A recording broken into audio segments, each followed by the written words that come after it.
Ahora lo que vamos a tratar de analizar es ese momento parteaguas, ese momento que genera una bisagra histórica impresionante en la historia musical de Occidente.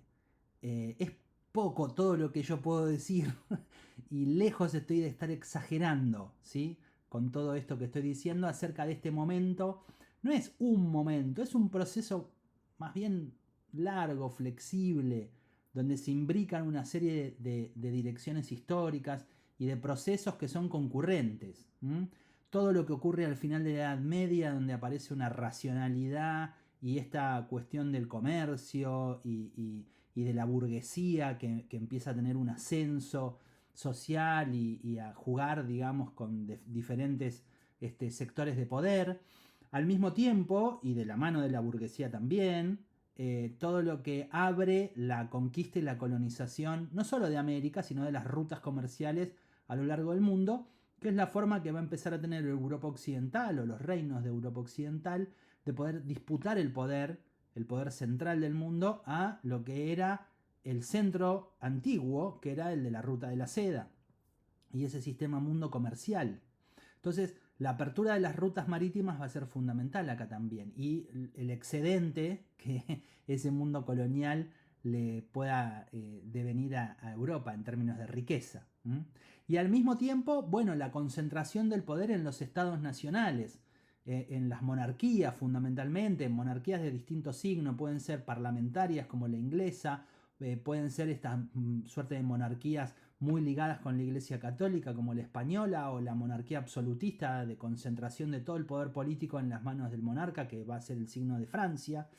Pero como sea, la recuperación del poder por parte de la administración central, ¿sí? Del rey, del emperador, de quien sea, va a ser fundamental acá. Entonces, ¿recuperación de quiénes? De ese sistema feudal, que era el sistema medieval. El paso del mundo medieval al mundo moderno va a estar de la mano de la recuperación del poder central frente a esos poderes centrífugos, como decía Norbert Elias. Entonces, bueno, ¿cuál va a ser este proceso parteaguas para la música? ¿No? ¿Qué le va a pasar a la música en esa transformación del mundo que va a llevar a Europa Occidental a ser la fuerza dominante de los siglos venideros y sobre todo, bueno, cuando llegue en el siglo XIX a dominar el mundo? Bueno, es esto que nosotros vamos a llamar la producción o la aparición o la creación de un mercado musical.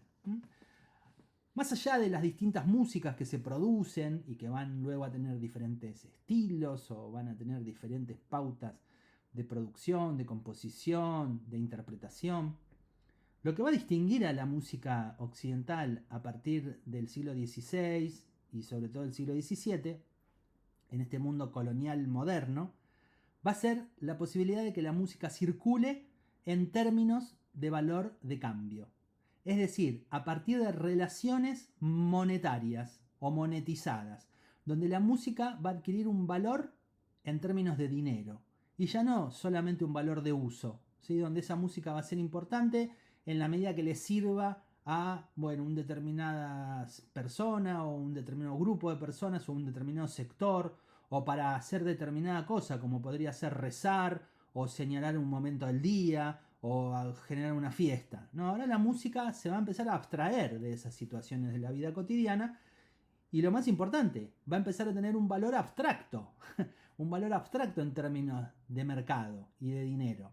¿Por qué digo abstracto? Porque el valor no va a ser necesariamente el trabajo que lleve o la cantidad de gente que esté involucrada en la producción de una música. Va a haber músicas que por ahí son muy económicas de fabricar o de crear y que sin embargo van a tener más valor a la larga que otras donde van a estar involucradas un centenar de personas. ¿Sí?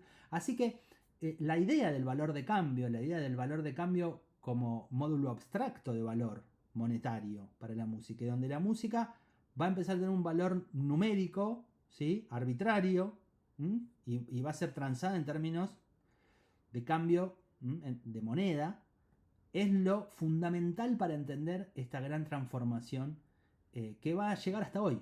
Porque hoy la música sigue teniendo esa principal forma de circulación en todo el mundo. ¿Sí? En este mundo globalizado, a pesar de las tensiones que tiene esa globalización actualmente. Entonces, bueno, vamos a tratar de seguir algunos conceptos fundamentales que hacen a esta creación del mercado musical al principio de la modernidad, o como nosotros le llamamos la modernidad temprana, y repasar muy rapidito, que después lo van a desarrollar en otras instancias, cuáles son los principales formatos de estas músicas.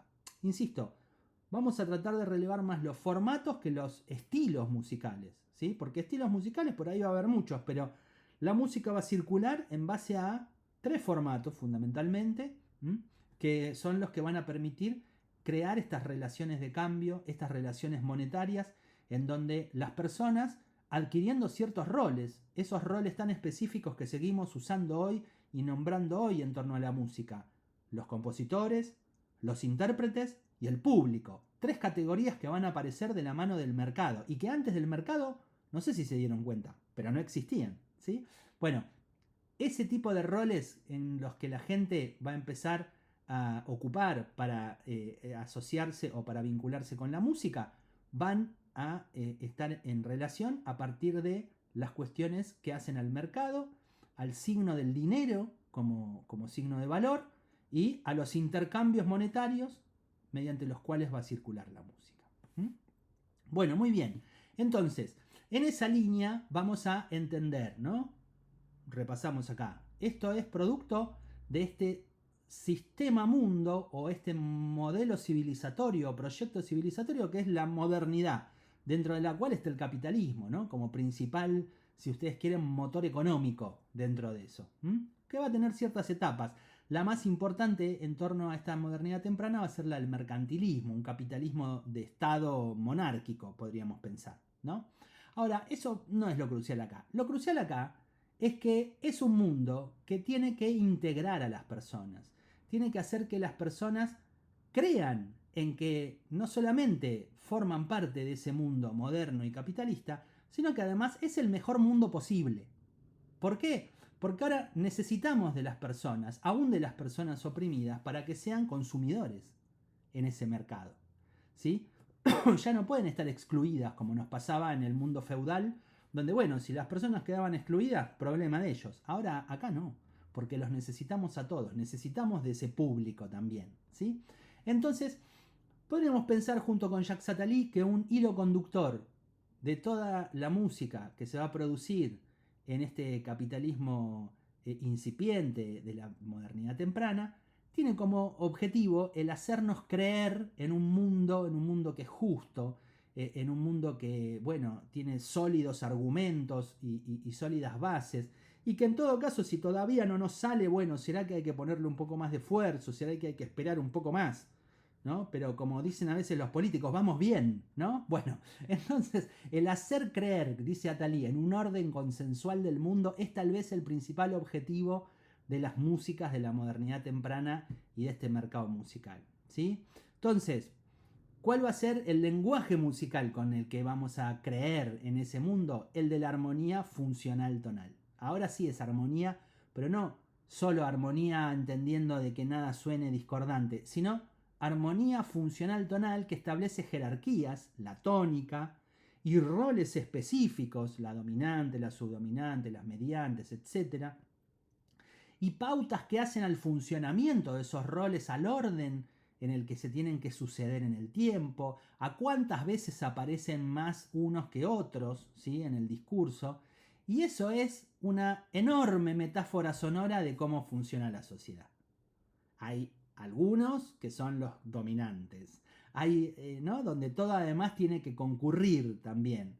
Hay otros que le dan fuerza, ¿no? a ellos. Y otros que son actores más o menos marginales, que pueden aparecer poquito, que pueden aportar algún color, alguna cosita, pero que son más efectivos en la medida en que nos demos menos cuenta de que aparecen, ¿no? Bueno, así es la sociedad que perfila el proyecto civilizatorio de la modernidad. Bien, entonces, en ese sentido tenemos que pensar que la música va a empezar a tener un criterio representativo de espectáculo, ¿sí?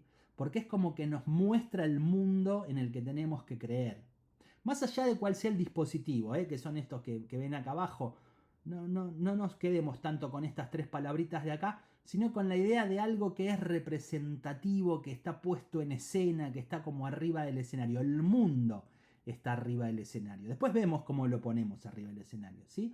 Pero entonces el dispositivo va a ser como un dispositivo dramático, teatral, como que en la música nosotros tenemos que poder advertir cómo son esas fuerzas que modelan el mundo, cómo es esa lucha por la cual, ¿no?, este mundo moderno está naciendo y se está abriendo paso, y cuál es el rol que cada uno de nosotros está llamado a cumplir dentro de esa sociedad, que casi casi ya empieza a parecerse a ser la única posible, la única, en todo caso, deseable, ¿sí?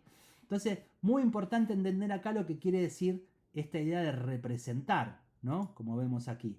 Porque representar es eso, ¿sí? Es hacer creer, dice Attali. Miren, lo voy a poner más grande, ¿no? Toda la historia de la música tonal, dice este autor, como la de la economía política clásica, se resume en un intento de hacer creer en una representación consensual del mundo.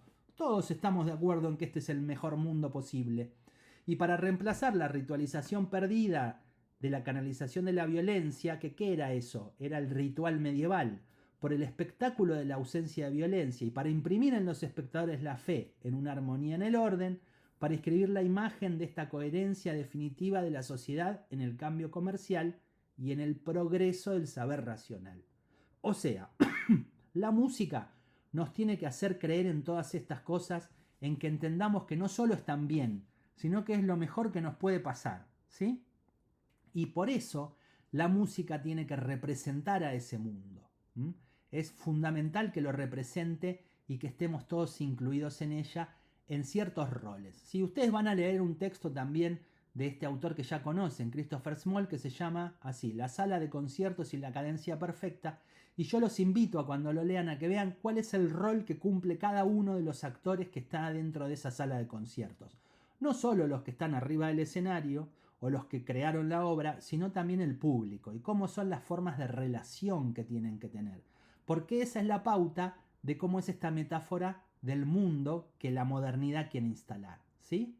Bueno, vamos a seguir entonces viendo algo fundamental de esta representación, ¿no? Que es la idea de que la música va a adquirir toda la música, va a adquirir como un carácter dramático. ¿Dramático qué quiere decir? No solamente que tiene que contarnos una historia, sino que nos tiene que dar la idea de que hay fuerzas que están luchando, ¿sí? Esa idea de que hay como una oposición entre, bueno, llamémoslo como querramos, el bien y el mal, ¿no? El atraso y el progreso, ¿sí? Bueno, los nuestros y los otros, muchas oposiciones que se pueden dar ahí, pero que a la larga, ¿sí?, se da en la música en fuerzas que tienen que ver con esta armonía tonal y con esta idea formal de lo temático, ¿no? Donde hay un tema que después se le opone otro y hay como una especie de lucha, ¿no? Y hay como una suerte de historia donde el mundo, solo con sonidos, nos cuentan, ¿no?, cómo es ese devenir del mundo y de la modernidad y del progreso y de la racionalidad y de todos estos valores, ¿sí? Ahora bien, yo quiero detenerme en esto, que es, perdón, lo que hace a la pregunta que hay aquí abajo, ¿no? ¿Qué es lo académico en la música? ¿Sí?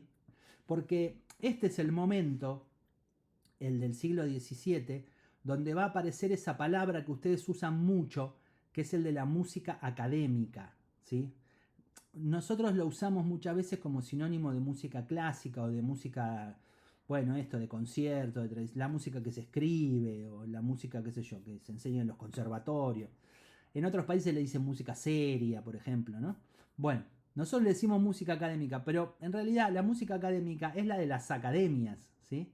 Y las academias aparecen recién en este momento y fíjense, tienen un rol muy importante dentro de esta creación del mercado moderno, que es el de orientarnos a los que no sabemos, al público, a los consumidores, en el consumo de la música. Son los que van a decir qué música es buena y qué música es mala, qué música vale la pena pagar y qué música no vale la pena pagar por ella, ¿sí? Entonces, es muy interesante porque son como una suerte de nuevos intelectuales que empiezan a tener discusiones y a generar teoría y a escribir libros y a discutir entre ellos, ¿no? Y se pelean un montón.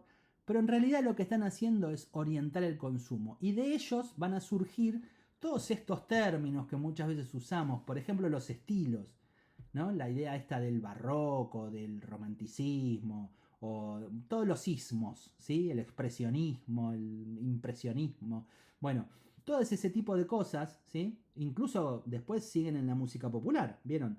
Todas las formas de la música popular, de lo urbano, de la música electrónica, de si es lo indie o el pop o el rock o bueno, lo que fuere, son todos términos que se acuñan, ¿no?, dentro de esta idea académica sobre la música y de clasificatoria fundamentalmente, pero que no perdamos de vista que tiene un propósito, que es el de producir la clasificación que nos permita consumir.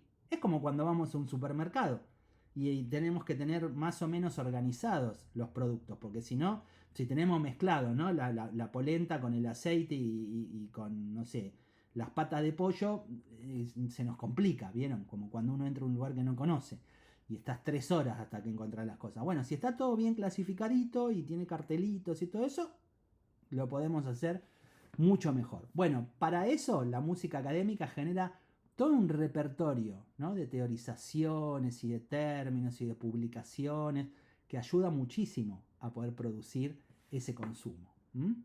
Bien, entonces ahora sí, habiendo dicho estas cosas, ¿sí?, presentemos brevemente, así este video es realmente cortito, estos 3 formatos, ¿sí? El formato más viejo del mercado musical va a ser el de la imprenta, que coincide con ese invento, que en realidad no es un invento, es una adecuación de un invento chino de mucho tiempo atrás, de lo que nosotros llamaríamos la Edad Media, que es la imprenta, pero que en el mundo este de la modernidad temprana se adapta a esta idea de los tipos móviles, a poder tener, digamos, la posibilidad de desarmar la matriz de una página como para componer con los mismos signos otra y abaratar mucho los costos. Bueno, eso pasa con la música también. Se empieza a imprimir, vamos a ver algunas imágenes, sobre todo acá. Fíjense, ¿no? Si ustedes observan esta partitura, sobre todo la de arriba, se van a dar cuenta de que cada nota tiene como un fondito de pentagrama y entonces ven que se nota porque son discontinuas las líneas del pentagrama. Y entonces yo puedo componer una melodía, imprimir 100 copias y después con esas mismas notas, con estos mismos sellitos, hacer otra melodía, que están ordenadas de otra forma las notas, imprimir otras 200 páginas más y así sucesivamente. ¿Se entiende? Entonces, la imprenta de tipos móviles que lleva a que en París, por ejemplo, ¿no? Fíjense, acá tenemos una imagen del taller de Pierre Atenant, que es uno de los primeros impresores de música, hace que la música sea relativamente barata de producir, ¿sí? La escritura medieval era toda a mano, entonces cada libro que se tenía que copiar a mano, todas las partituras y las canciones, costaba muchísimo. Y costaba mucho tiempo producirlo, era muy, muy, muy artesanal.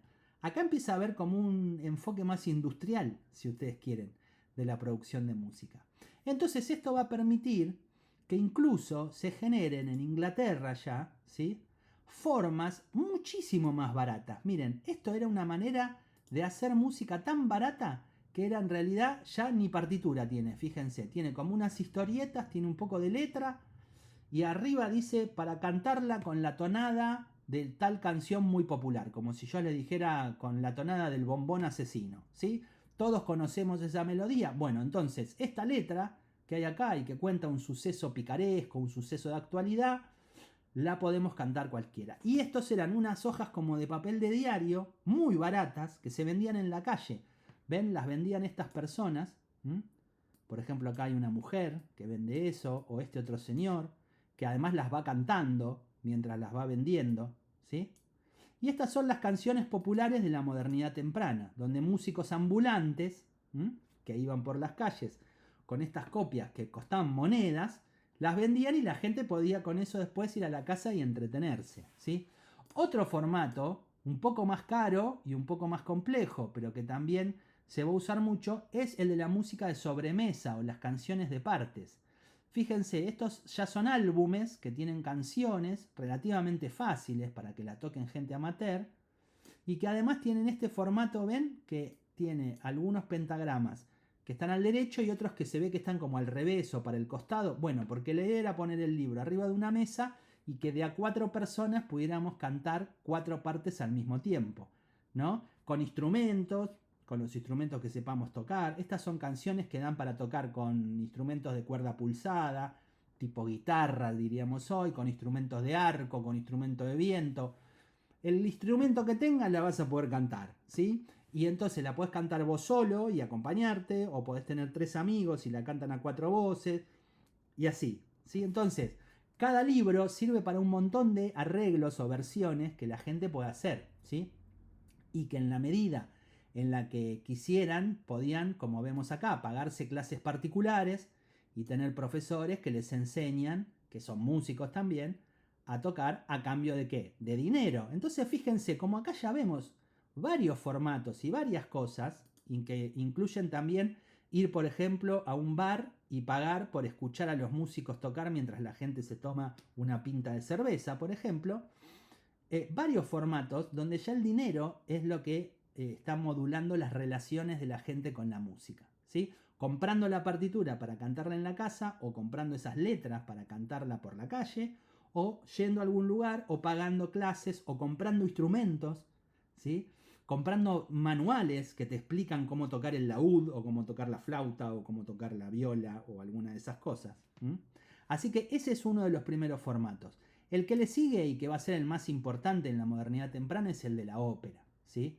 Y donde acá vamos a tener óperas cortesanas para los reyes y para las cortes, pero sobre todo óperas comerciales, donde la gente va a pagar una entrada para asistir a un teatro. Fíjense, acá tenemos, ¿no? Como un modelo de un teatro de estos en herradura, donde las localidades van a tener un valor. Bueno, lo que pasa hoy, ¿no? Y donde la gente va a estar separada de la función por el foso y por la altura del escenario, y donde va a quedar en claro quiénes son los que están en escena y quiénes no, ¿sí? Quiénes son los artistas, los especialistas y quiénes no. ¿Y qué es lo que van a vender? Bueno, van a vender emociones, ¿sí? Van a vender la idea de que nosotros, pagando, nos vamos a emocionar, porque la música, como habían desarrollado los maestros del Renacimiento, como dijimos en el otro video, lo que los músicos hacían era expresar emociones. Entonces, ¿yo a qué voy al teatro? ¿Por qué pago en el teatro? ¿Qué descubro los misterios de la vida? Me enseñan, qué sé yo, no sé, a hacer determinadas cosas, a construir una silla, a ser padre, qué sé yo, obtengo un oficio. No, voy a emocionarme, voy a emocionarme, pago por emocionarme como público, ¿sí? Entonces, la idea de mover los afectos, como decían en aquella época, que es conmover, emocionar, es lo que va a ser central en esta idea de la ópera y en todos sus recursos, donde además lo que va a haber son cantantes muy virtuosos, muy virtuosos, sobre todo en esto, en el teatro comercial, que lo que van a tratar de hacer, ahí vemos, ¿no? Las primadonas, los castrati, ¿no? Van a tratar de hacer formas de canto increíbles que no parezcan naturales y donde la gente, bueno, va a delirar por escucharlos, ¿no? Porque se va a emocionar muchísimo con esas formas de cantar. Bueno, y finalmente el tercero de estos formatos, que es el de la música instrumental, el concierto instrumental, que, que acá también la idea es emocionarse, pero ya es emocionarse con algo mucho más abstracto.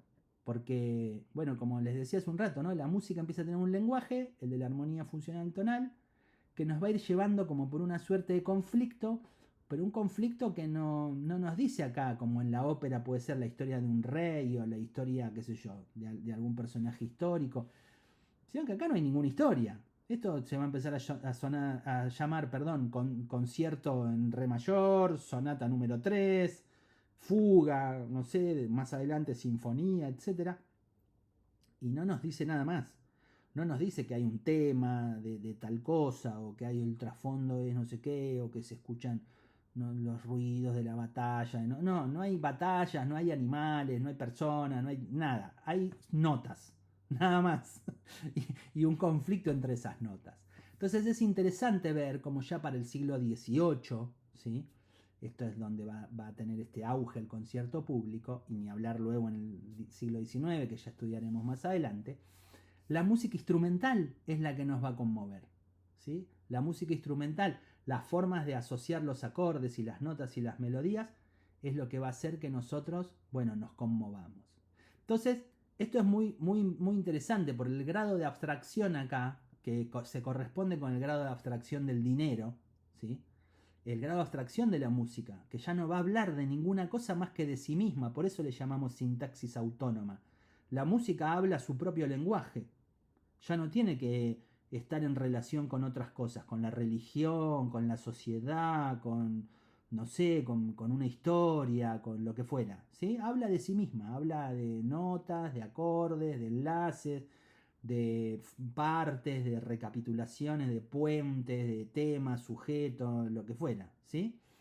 Entonces es muy interesante cómo el dispositivo que va a ser a la larga más exitoso en la historia musical occidental de comercialización de la música va a ser al mismo tiempo el más abstracto y el que menos nos hable de otra cosa, el que más nos va a hablar de la propia música. Bueno, estos son los tres formatos entonces, ¿sí? La imprenta, la ópera y el concierto, que dentro de este sistema mundo que nos va a tratar de hacer creer en que es la forma consensuada en la que todos estamos de acuerdo y la mejor sociedad del mundo que podemos construir, nos va a tratar de subir escena ese mundo para que, entre comillas y no entre comillas, con plata también, lo compremos. Bueno, siguen con mis colegas estos temas, pero por lo menos los pudimos presentar. Y nos estamos viendo la próxima.